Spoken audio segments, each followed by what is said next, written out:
2 weeks later, the old museum guard appears again with another letter from Felix.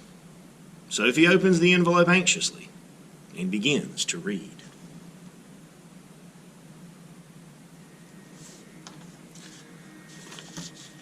Dear Sophie, from so very far away, I think I have landed now in a completely different world.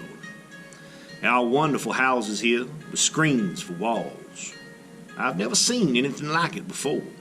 Just think. Sophie, I got to look around a little bit in a palace. There I saw a young man with long black hair. His haircut is very cool. He likes me a lot too, and I can tell. But unfortunately, I can't understand what he says. So I took some paper and pencils out of my backpack and I drew our house. You, me, a tree, and the sun. The young man watched carefully, and then he smiled and drew characters next to them. He's very smart. Every day he shows me new characters. It's a shame that there's no spaghetti here, but there's lots of rice instead. And imagine this, the people eat with knitting needles. A wise old man's taking this letter with him, and I really hope that you will receive my news, and that somehow I will find my way back to you again. Your Felix, who always thinks of you.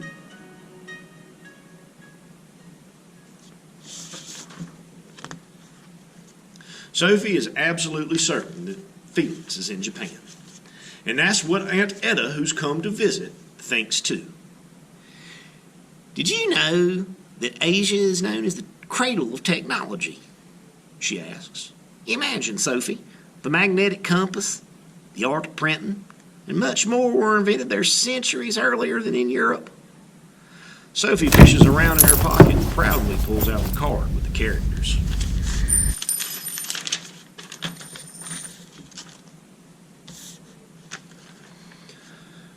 Your Felix has already learned a lot, says Aunt Etta in amazement.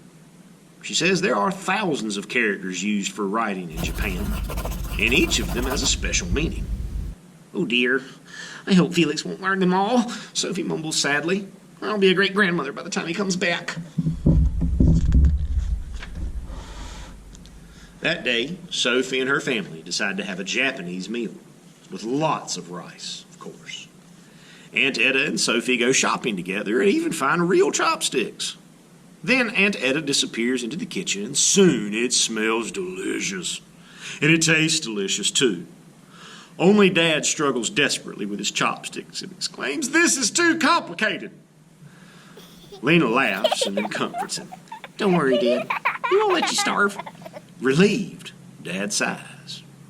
It's a good thing we're going to the Great Lakes for our summer vacation. If we went to Japan, I might starve. After supper, Aunt Etta has to leave, and everybody waves from the gate until her car is too far away to see.